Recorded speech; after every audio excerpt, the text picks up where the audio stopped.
بسم اللہ الرحمن الرحیم۔ السلام علیکم۔ امید کرتی ہوں کہ آپ سب خیر و عافیت سے ہوں گے۔ سانپ اور مور کا واقعہ۔ اللہ تعالیٰ نے سانپ اور مور کو جنت سے کیوں نکالا؟ حضرت آدم علیہ السلام اور اماں حوا اپنی تخلیق اور پیدائش کے بعد ہی جنت میں اپنی زندگی بسر کر رہے تھے اور شیطان جنت اور عالم والا سے نکالا جا چکا تھا۔ اس لیے شیطان کے دل میں حضرت آدم علیہ السلام کی دشمنی بیٹھ گئی اور آتش انتقام دل میں بھڑک اٹھی۔ مزید بات کرنے سے پہلے ہمارے چینل کو سبسکرائب کر دیں اور اس ویڈیو کو شیئر کر دیں، شکریہ۔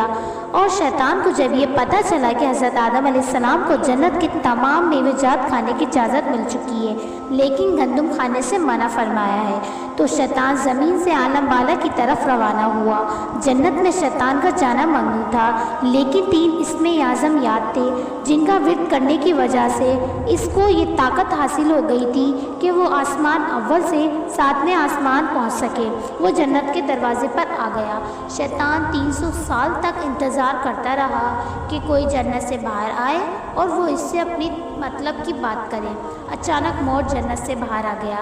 شیطان مور کو دیکھ کر بہت خوش ہوا اور بولا، اے خوشنما پرند، تم کون ہو؟ مور نے جواب دیا، میں مور۔ پھر مور نے بولا، تم کون ہو؟ شیطان بولا، میں عالم خروبیہ کا ایک فرشتہ ہوں، میں اللہ پاک کی عبادت سے ایک پل بھی غافل نہیں ہوں۔ میں چاہتا ہوں میں جنت میں جاؤں اور وہاں کی نعمتوں کو اپنی آنکھوں سے مشاہدہ کروں۔ کیا تم مجھے جنت میں لے کر جاؤ گے؟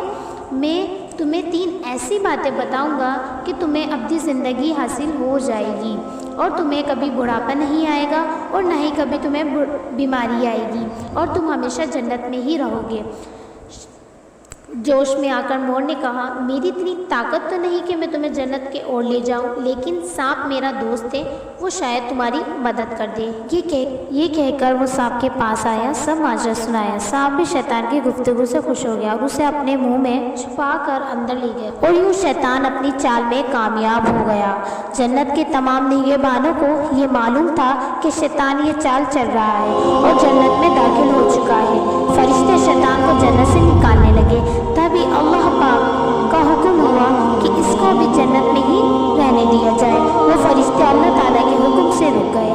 شاید یہ حضرت آدم علیہ السلام کا امتحان تھا۔ شیطان حضرت آدم علیہ السلام اور اماں حوا کے پاس جا کر اپنی محبت کا اظہار کرنے لگا۔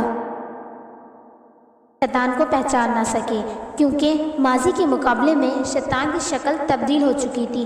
شیطان کہنے لگا، میں چاہتا ہوں آپ دونوں ہمیشہ جنت میں اسی طرح زندگی گزاریں، ہمیشہ خوش رہیں۔ حضرت آدم علیہ السلام اس کی بات غور سے سننے لگے۔ شیطان نے کہا، اگر آپ میری بات مان جائیں تو آپ کو جنت کی اور بھی تمام سہولتیں ملیں گی۔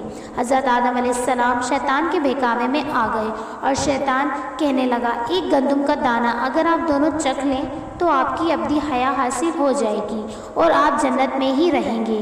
یہ بات سن کر حضرت آدم علیہ السلام کے دل میں رجحان پیدا ہوا لیکن ان کے دل میں اللہ تعالیٰ کی نافرمانی کا خوف غالب آ گیا۔